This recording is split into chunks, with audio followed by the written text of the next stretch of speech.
Welcome to another episode of Always Be Connecting. And so far, our episodes have really talked about humanity and being friendly with each other, but still in a corporate setting. So I really wanted to find a place where there was less agenda and we can connect better with each other. And who better to do that than the owner of Fancy That Costumes and Balloons, corporate escapee, Belinda Marsh. Hello, Lindsay. Hello. How are you? Do we shake hands? Let's do it because we can. So, corporate escapee. There's a bit of a story behind that. Do you want to sort of like catch us up on Belinda's story so far? Belinda's story so far, wow. Corporate escapee, it's not a new concept. A lot of people in small business are corporate escapees because for whatever reason they haven't quite fit the mould. I was in a position in corporate where I'd left a place that I'd been with for about 10 years. Really loved it, but was looking for something different. And then all of a sudden I realised that my personality wasn't suited to what I was trying to stuff myself into anymore. And so How did you realise that? Got fired twice. Okay. That's a good sign. It's a good sign. Yeah. And in both of the situations there was, a circumstance where, there were problems with the other party as well, which was the CEO. But when you step back and you look in the mirror, the common denominator is always you, right? And Beautiful. so I sort of looked in the mirror and said, I don't want anyone else to have the ability to do that to me again. And I don't want to be in an environment where that sort of level of toxicity can happen again, So it was a distressing time. It was a ugly. Yeah, they were ugly times. But if I met either of those people in the street, and the hilarious thing is one of them did throw a big party for their 60th and all their friends came up and it's like, hi, X, thanks for coming to my business. I'd much rather deal with you at this level than the way we were before. How was that, meeting them again? It was fine. Well done you. Oh, you get over things as you get older. I mean, good. Things don't, perspective. As a woman particularly, I love getting older. Perspective. You can't see your own backside. How big it is not your problem. And all the other things that you thought were really problems when you were younger, then they're not really. Yeah. So I went through a really interesting process. I Googled, this was over a decade ago, I actually Googled what the F am I going to do with the rest of my life? Because I had no idea what I wanted to do next. I just know that I didn't want to get into corporate. And I haven't checked if this business still exists, but I found this business, brilliant search engine optimization, whatever, from them. They've got some good keywords. For what the F, fully spelt out, am I going to do with the rest of my life, came up this business called The Perfect Biz Finder. And it took you through a process, and I can shortcut it. The process was basically going through this workbook that helped you identify your strengths, what you love. Yeah. And the missing piece for me had always been, well, what is it that really ticks you off about the world? And the formula for happiness and success, according to them, it's working for me so far, is combine what you love doing with what you're really good at to affect a change in the thing that really ticks you off about the world. So it's a little bit ikigai. It is. It's finding your why. But that last piece is the piece that I think a lot of people don't think hard enough on, and it was the piece that changed everything for me. Yes. And what really ticked me off was the concept that you had to put a different mask on in different environments to be successful. And I have a quite big personality, and I used to take it with me everywhere. And in the really beautiful, healthy working environment that I was in for that long stretch, it was a pharmaceutical company that was just beautiful people were there. I was welcome there, worked there, but I was often told in performance reviews, you can't talk to the CEO the same way you talk to the guys on the shop floor. And I'd say, why not? Their shit stinks. They put their trousers on one leg at a time. Why can't you? Why can't you bring your full self everywhere? At this point? That's bold. Oh, 30s? That's pretty bold for the 30s, I reckon. I don't know. That's pretty cool. So it's pretty cool that you've got that ability to see through that hierarchy. Doesn't everyone? It's just that some people decide it's worth it to them. Some people decide it's worth it to them to play the game. For me, for my mental and emotional stability, it wasn't worth it anymore. I needed to find, and in my situation, I created an environment where I could bring 100% of myself to work. Yeah. I could actively encourage the people around me, my staff, to bring 100% of themselves to work. In my business, we have brilliant creative license to be massively politically incorrect and socially inappropriate, and we do it on the daily. And I kind of think of it a little bit. Actually. Yeah. Well, we are just around the corner, and I am hiring Lindsay. Yes. In time already to let out some bombs. Yeah. I liken it sometimes. Did you ever see that episode of Seinfeld with the soup Nazi? No. Okay. I'll try and do it justice. It was this guy, he had like this soup shop in New York and lines up the street, kind of like that noodle place around the corner from us on Falcon Street. Love that noodle place. I've seen that, but they must put crack in their noodles. Oh, it's so good. You have to have real line. Yeah. It's down the street always. Anyway, I have to go there. Noodles, by the way. That what's it called? Ryo noodles. Ryo noodles. There we are. We're connecting. Ryo noodles. Yeah, and Jerry and whoever, they bring all their mates to this place. But the soup Nazi soup is so good, he can afford to, piss people off. And if they're standing there and they're not deciding what they want fast enough, he'll go, "No soup for you." And they're like, "Oh, but I really want the ramen now." It's like, "No, get out, no soup for you." And so we don't do that in a rude way. We're definitely not, rude and impatient with our customers, but we can be bigger and bolder and brighter, and it encourages people to let their hair down and be themselves as well. Because it's funny, in fancy dress, it's a very personal, intimate thing. Yeah. People are changing the way they present themselves to the world. And not everyone is like me, I've discovered. It took me a while. Thank God, actually. I met someone who was a lot like me once at a party, and she really tipped me off. She really annoyed me. And it took me a while to figure out why. You're either going to connect or you're just going to repel each other. Yeah. Exactly. And I was driving home thinking, oh my God, is that what I do to other people? The only other people that are like me, hopefully. But yeah, so they're changing the way they're presenting themselves to the world. And if they're not extroverts, often that is quite challenging for them. So to find a way to make them feel relaxed and comfortable and drop their guard and know that it's okay to bring their whole self into their discussion about who they're going to be is really, really, really helpful from a ka-ching perspective, from a sales perspective, and just from a perspective of enjoying your job more. People open up to us incredibly at Fancy That. The things I know about people just from blowing up a balloon for their neighbour, like it's... People really want to connect. They want to connect. It's funny that you went from not wanting to be around masks anymore to being surrounded by a different type of mask. And we were talking about that before this interview started, and that is what I think is the delicious irony about what I do. Yeah. When someone puts a mask on that's not their own, in some magical way, it makes them drop the one that they normally carry around every day. And it helps them be more authentically themselves. And what I was saying to you before is that you can have a corporate event, and if it's a fancy dress, Bob, the CEO, is just as a fish out of water and out of character as Jen, who, I don't know, runs the mailroom or whatever, And it's a great level, and no one's wearing their Fendi, their Rolex, whatever. It's just a great leveler. It helps people drop this is who I'm supposed to be, which is a very restrictive thing. I don't know. I just think the world would be a much better place if we all allowed ourselves to be exactly who we were first and all. It's beautiful. And I think a lot of people are craving that.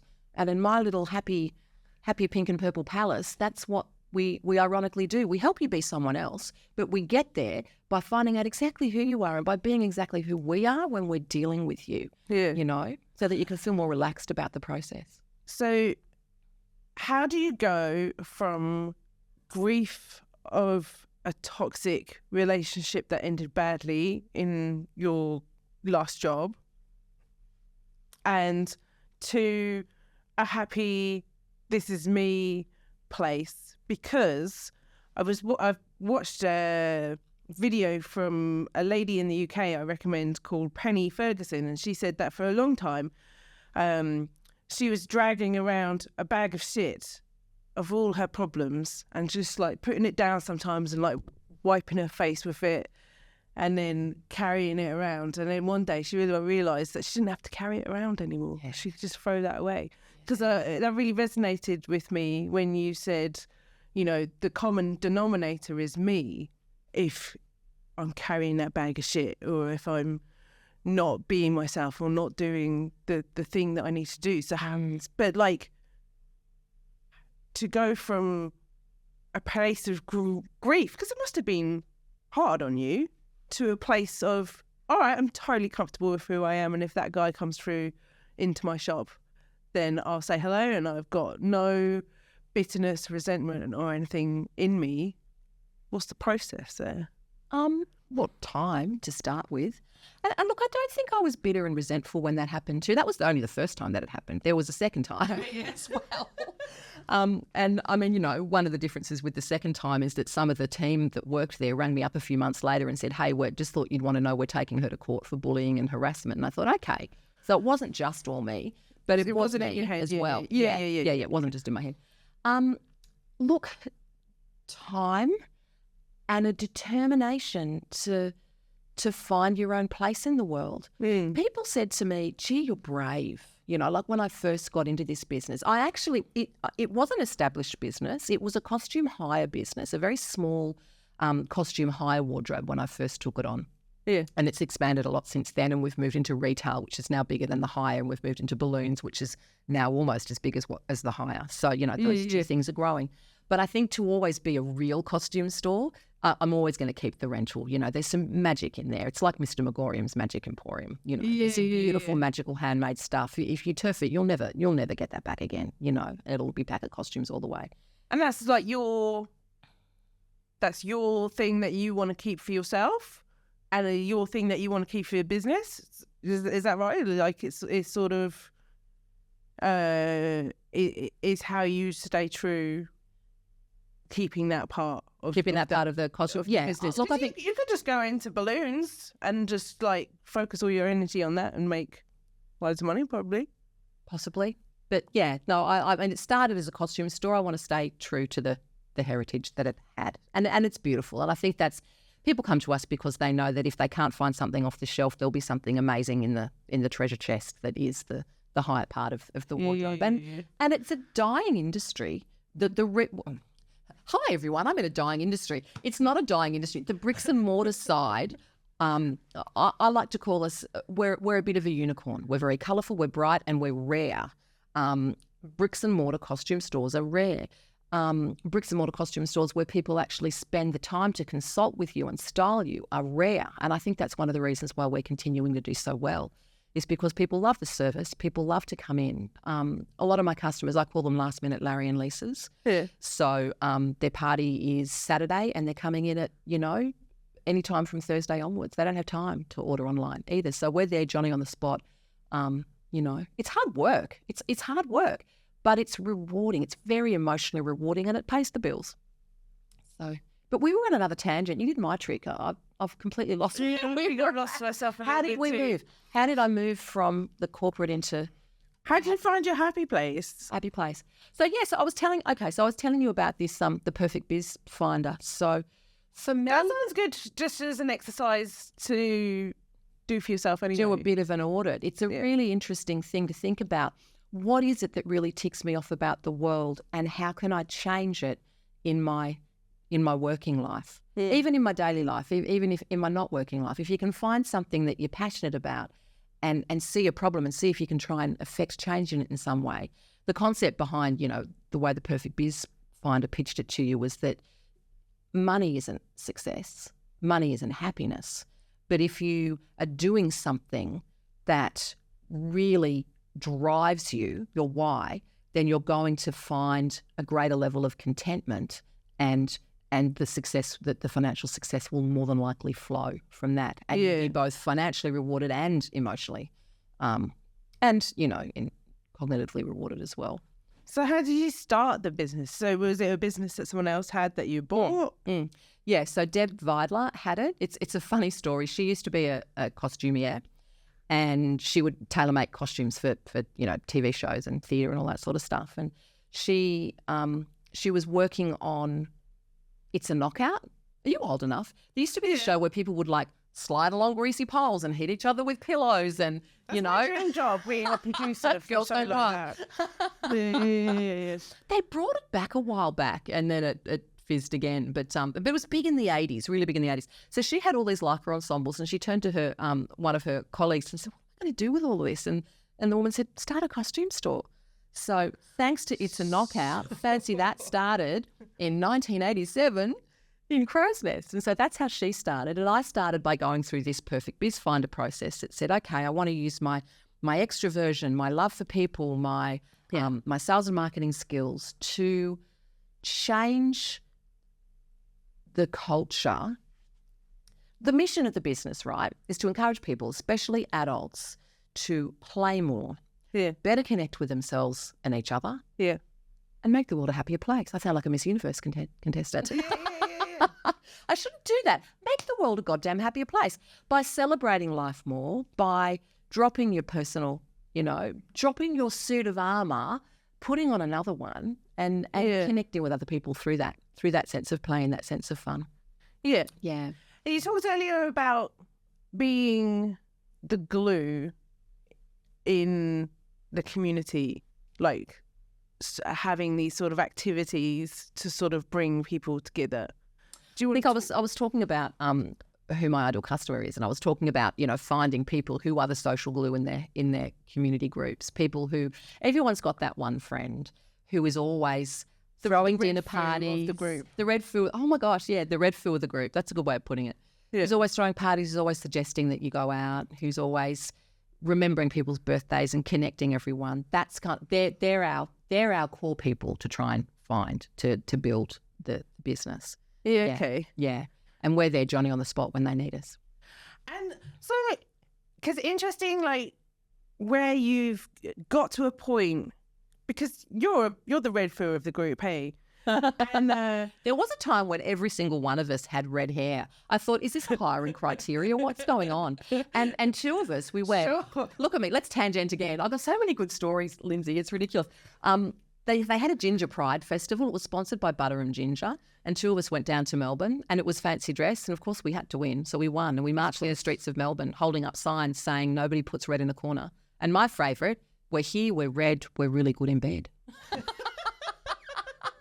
Big placards. People were buying spray paints of red paint to spray their dogs, spray their hair so they could march in the Ginger Pride Festival. If you're the red foo of the group, red foo is Marmite, hey? There's a lot of people who are ready to judge red foo, and there are a lot of people who are waiting for red foo to arrive. Mm. So,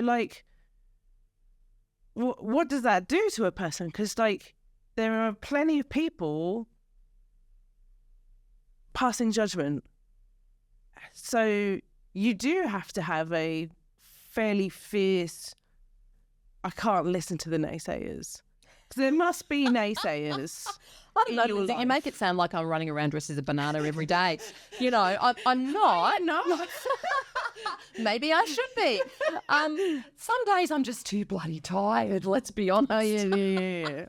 Who knows? But I'm sitting. Well, we know how. Well, yeah. I'm sitting here on this couch just for context. The last 2 weeks, I walked in this morning. Thank God I wore my on-brand purple top because pink and purple are our colours. I didn't realise it was a video thing.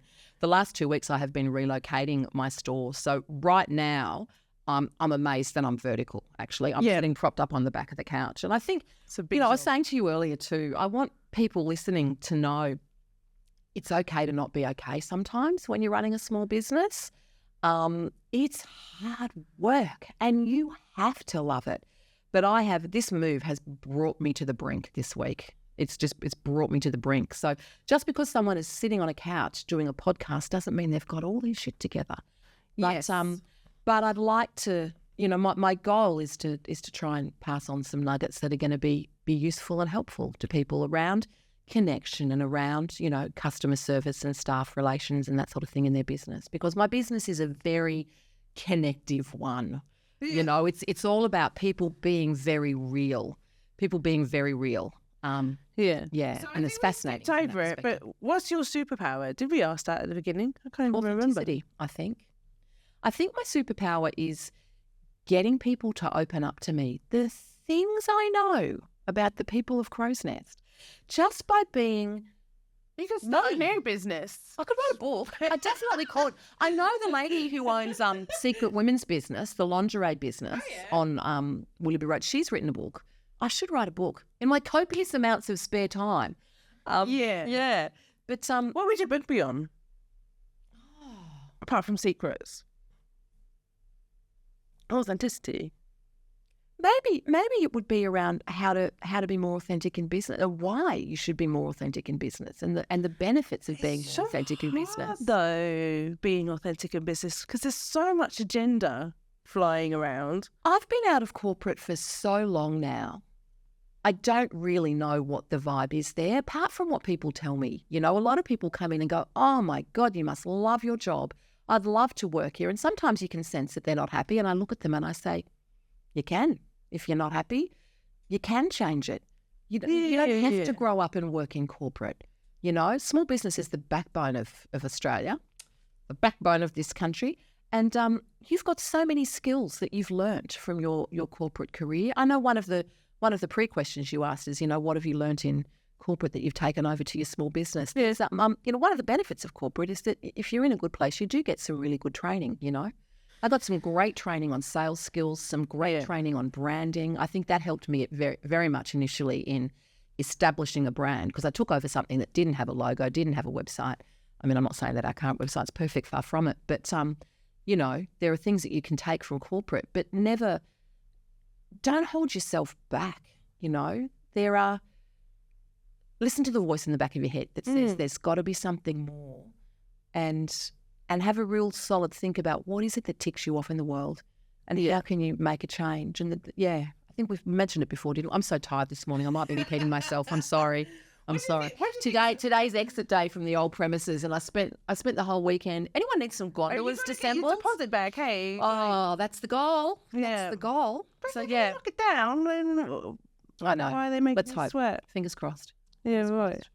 So they're not. They're lovely. They've been lovely, my former landlords. Yeah, nice. Yeah. It's funny, isn't it? With landlords, sometimes it's just how you approach them. If you approach them with suspicion, then it's going to be a bad relationship. Yeah. If you approach them with niceties. These guys were the best I ever had. I think it helps that they're Greek, and I used to have a Greek employee. Yeah. Every time they wandered in, which was very rarely, which is another hallmark of a good landlord, would go, "Yes, oh," and everything. Oh, I hit the microphone, sorry. Everything has been all right. Remarkable landlord, honestly. Yeah. Stay away from me and I'll love you. So, what do you see maybe in other people mistakes in not being authentic or putting up too many masks? What do you see and you're like, oh, I wish I could help them out of that? Yeah. Number one, I think it's tiring. I think it uses up an unnecessary amount of energy to try and constantly be who you're not. Yeah. You know, to try and constantly portray an image that's not really you. And I think that can be exhausting. What else could you be doing with that energy? How else could you be channeling that energy to be more fully expressed as a human being, and have a bigger impact on the world? That's beautiful. I think that's a great place to end it. What was the what the fuck should I do with my life business called? Oh, it was called the perfect. I'm staring now. I know. We're already 40 minutes in. I didn't even. Not once. It's so unlike me. Mum would be so proud. It's called, and again, I don't know if it still exists, but it's called the Perfect Biz Finder. And on the back of that, they then ran, which I didn't take up. They ran a small business coaching service called the Perfect Biz Builder. Yeah. Okay. Yeah. So we're looking up and doing a bit of an audit if you're feeling a bit unauthentic, or if you're wondering if you feel like I was at the point where I felt like I was a bottle of Coke with the lid on, and someone was shaking me, and it was me. I was shaking me, and I was like, there's something in me and I'm not expressing it, and I want to do something different, and I've got all this energy and I've got all these, you know, this desire to do stuff. I just got to find what's going to turn the lid off. And Coke's going to go everywhere.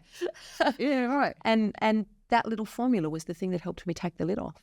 And what's your pitch for your business? what do you do? What's your sort of normal customer? What can people expect? Where will they find you? How can they follow you? Okay. So the business is called, we're fancythatcostumes.com.au. We also do balloons, purely because people kept walking in and asking for them. So I thought, okay, there's a market there. Yeah. So fancythatcostumes.com.au. We are online. We're on Instagram. We're on Facebook. We're newly moved to 28 Willoughby Road, Crow's Nest, which is right next to Gelatissimo, which is fabulous for staff morale. Sure. In this weather as well. And my children. it's a great way to do it. Yeah, absolutely. It's how I've been bribing my builders. Gelato break. What was the other part of the question? Oh, just what if they need something? What kind of things? Gosh, everything from we have a huge range on the floor in store. Yeah. So everything from beautiful Venetian import Italian masquerade masks to all your latest licensed superhero costumes to book week costumes for children. We're called Fancy That, and we're on the North Shore. So my goal when I started, I wanted to differentiate on quality, service and convenience. So quality number one. So it's a lovely environment. We haven't finished the build, but there's going to be a red carpet up the stairs. There's legs hanging off the ceiling. It's clean. It's organised. It's a really beautiful environment. So if you wanted to physically come into the store and try before you buy, and a lot of people, particularly people over 30, you know, I mean, not that I ever did look good in anything, but the little young, little quick stick figure festival goers, they'll look good in anything, they'll order anything online, whatever. Yeah. But a lot of us prefer to try stuff on before we buy. So you can do that with us as well. Because you only want to look ridiculous in one way. You don't want to look ridiculous in more than... Yeah, exactly. And you don't always want to look ridiculous. I mean, you can come in and glam up with beautiful, hand-beaded 1920s dresses, ensembles that are worth, well over $400 that you can rent from us for less than $150. So there's a value proposition in the rental as well. You were asking me earlier why I keep it. It's not just Teletubbies, but if Teletubbies are your thing, rock on. Rock on. So, yeah. Beautiful. Well, I hope if you are in Sydney, get down to Crow's Nest and check out Fancy That, put on some costumes and have some fun. And if you're not in Sydney, we deliver all over Australia. There you go. Mm-hmm. Beautiful. Thanks so much. Thank you, Belinda. I really enjoyed that chat. Thank you.